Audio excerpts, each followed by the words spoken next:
udazkena zen eta mendiarteko herrixka batean lanean ari ziren baserritarrak.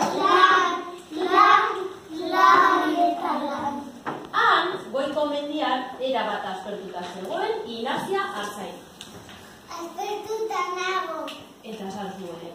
Lagundu, otsoa etorri da. Non nago doa. Inocente, txakurrari guztagatete.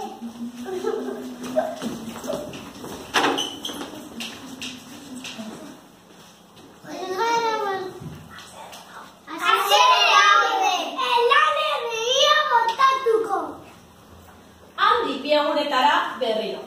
Lagundu, otsoa etorri da. Non nago doa.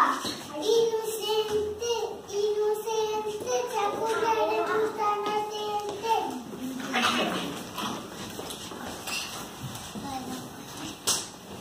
Haserre gaude, ez gara berriro bueltatu. Baina, handi egun batzuetara otsoa benetan etorri zen.